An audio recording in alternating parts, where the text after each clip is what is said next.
जो वानी के मम्मी पापा भी नोटिस करते हैं। और जब क्रिश वानी से मिलने जा रहा होता है तो वानी की माँ उससे कहती है कि मेरी बेटी के साथ टाइम पास मत करना, उसका पहले ही दिल टूट चुका है और उससे शादी करोगे तभी उसके पास जाना। तब क्रिश बिना कुछ कहे वानी के पास आ जाता है और वानी से आकर कहता है कि हमें शादी कर लेनी चाहिए। ये सुनकर वानी समझ जाते हैं कि जरूर मेरी माँ ने ही कुछ कहा होगा और वो कहते कि अभी तुम अपने करियर पर ध्यान दो और शादी हम बाद में भी कर लेंगे, उसकी टेंशन मत लो। जिसके बाद क्रिश अपने दोस्तों के साथ शो करने के लिए बाहर जाता है और वहाँ उसके कई सारे फैंस मौजूद थे जो उसे सिर्फ सुनने आए थे। ये देखकर वो भी हैरान था और केवी कहता है कि तेरा सपना पूरा होता नजर आ रहा है। हालांकि यहाँ क्रिश ज्यादा खुश नहीं होता क्योंकि वो अभी भी वानी के बारे में ही सोच रहा था। इधर वानी अपनी रिपोर्ट ले जाने आई थी तो डॉक्टर उससे पूछती है कि आपको सब चीजें याद रहती हैं क्या? जिस पर वानी कहते कि नहीं, मैं अक्सर भूल जाती हूँ इसलिए उन्हें डायरी में लिख लेती हूँ। तब डॉक्टर उसे बताते हैं कि तुम्हें अल्जाइमर है जो अभी शुरू ही हुआ है और ये धीरे धीरे बढ़ता जाएगा, जिससे वानी को ना तो अपने परिवार के बारे में याद रहेगा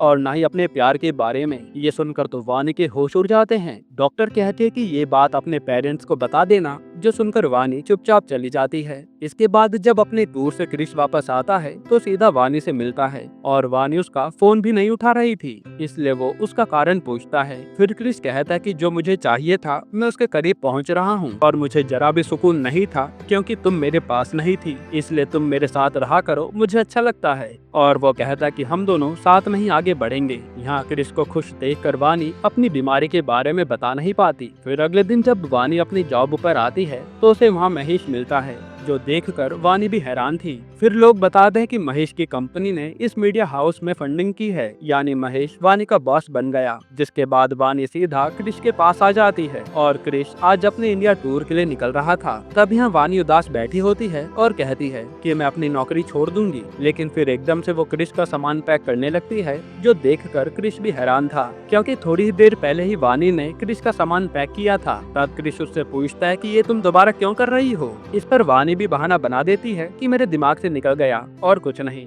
जिसके बाद क्रिश अपने टूर के लिए निकल जाता है। वहीं अब रात को वानी को ऑफिस की पार्टी में जाना था, जहां उसे फिर महेश मिलता है और वानी को छेड़ने लगता है कि मैंने तुम्हें कितना मिस किया, तुम जानती भी हो। तब यहाँ एकदम से वानी कहती है कि हम तो साथ ही थे तो मिस क्यों कर रहे थे? असल में वानी फिर भूल गई थी और उसे लग रहा था कि महेश और वो अब शादी करने वाले हैं, इसलिए वो शादी के लिए महेश का हाथ पकड़ लेती है, जो देखकर महेश चिल्ला देता है और फिर वो बेइज्जती से बचने के लिए लोगों से कहता है कि इसकी नौकरी जा रही है ना, इसलिए इसने मेरा हाथ पकड़ लिया। ये सुनकर वानी रोते हुए चली जाती है और वो अपना बैग वहीं भूल गई थी। फिर यहाँ जब वो फ्लाइट में बैठने से पहले क्रिश वानी को कॉल करता है तो वहाँ का गार्ड वानी का फोन उठाकर उसे सब बता देता है। ये सुनते ही क्रिश सब छोड़कर सीधा वानी के लिए निकल लेता है और उसे कोई रोक नहीं पाता। फिर वो सबसे पहले वानी का बैग लेने आता है और उसी में उसे वानी की रिपोर्ट दिखती है जिसमें अल्जाइमर बताया गया था। ये देखकर क्रिश के होश उड़ जाते हैं। फिर क्रिश सीधा वहीं ग्राउंड पे जाता है जहाँ उसे वानी मिल जाती है। तब क्रिश उससे कहता है कि तुम्हारे साथ इतना कुछ हो रहा था तो तुमने मुझे बताया क्यों नहीं?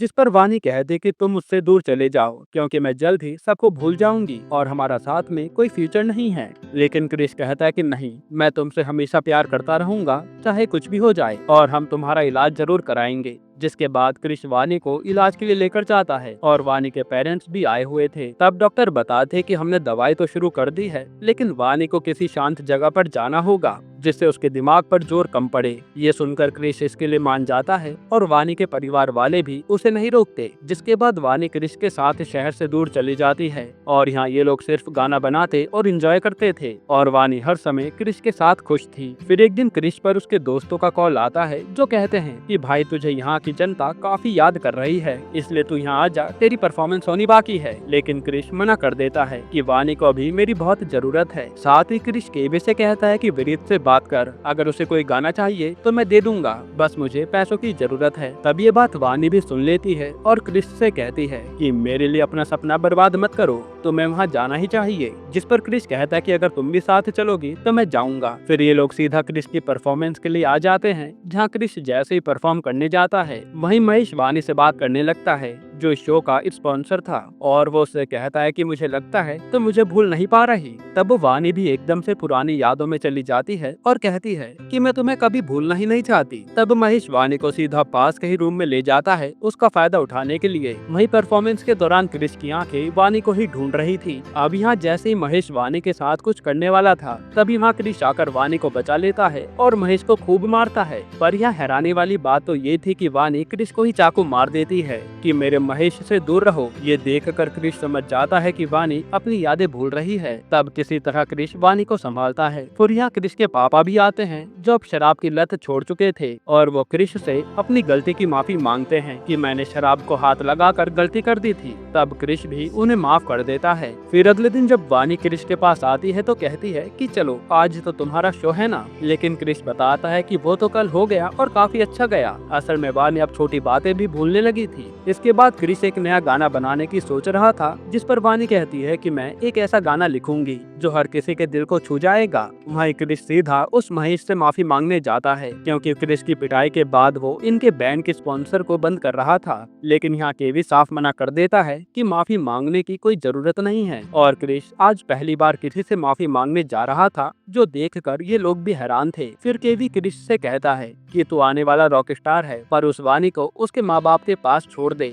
और तू अपने करियर पर ध्यान दे। लेकिन क्रिश कहता है कि वानी नहीं मेरी जिंदगी को सही रास्ते पर लाया है, वरना मैं खुद को ही कोसता रहता था। अब मैं वानी के साथ खुश हूँ। इसके बाद अब क्रिश वापस अपने घर आता है तो देखता है कि वानी तो यहाँ है ही नहीं। ये देखकर वो सब जगह वानी को ढूंढने लगता है, यहाँ तक कि ये लोग पुलिस में भी कंप्लेंट कराते हैं, पर वानी कहीं नहीं मिलती। और अब क्रिश भी पूरी तरह टूट चुका था। फिर एक दिन उसे वानी की डायरी मिलती है, जिसमें उसने एक नई पोइट्री लिखी हुई थी, और उदास मन से क्रिश उस पर गाना बनाता है कि वानी जब ये सुनेगी तो मेरे पास जरूर आ जाएगी। फिर ऐसे ही एक साल बीत जाता है और अब क्रिश बहुत बड़ा रॉक स्टार बन गया था, जहाँ वो पूरे इंडिया में टूर कर रहा था। इसी दौरान उसे वानी की भी याद आती रहती थी। फिर एक दिन जब क्रिश लंदन में शो करने जाता है तो केवी बताता है कि लोग हमारे गानों की रील बना रहे हैं, और ये लोग रील ही देख रहे थे। तभी एक हिमाचल वाली रील में केवी को वानी दिखती है, और वो तुरंत क्रिश को बताता है। ये देखते ही क्रिश अपना शो छोड़कर इंडिया आ जाता है और हिमाचल में जाकर लोगों से वानी के बारे में पूछने लगता है। तब उसे एक महिला आश्रम मिलता है, और वहाँ एक लेडी उसे एक लेटर देती है, जिसमें वानी ने लिखा था कि क्रिश मैं अक्सर तुम्हें भूल जाती हूँ, लेकिन फिर एकदम से मुझे सब याद आ जाता है, और मुझे बहुत दुख होता है कि मैंने तुम्हें कितना परेशान किया है। मेरे कारण ही तुम अपने करियर को बर्बाद कर रहे थे, इसलिए मैं तुम्हें छोड़कर चली गई थी, और अब मैं चाहती हूँ कि तुम्हारा सपना पूरा हो। ये सब पढ़कर क्रिश रोता है और वो सीधा वानी से मिलने जाता है। तब लेडी बताते हैं कि वानी को अब ज्यादा कुछ भी याद नहीं है। तब यहाँ क्रिश वानी से अजनबी की तरह मिलता है, और फिर क्रिश की बातों से वानी को एकदम से याद आता है कि अरे ये तो मेरा क्रिश है।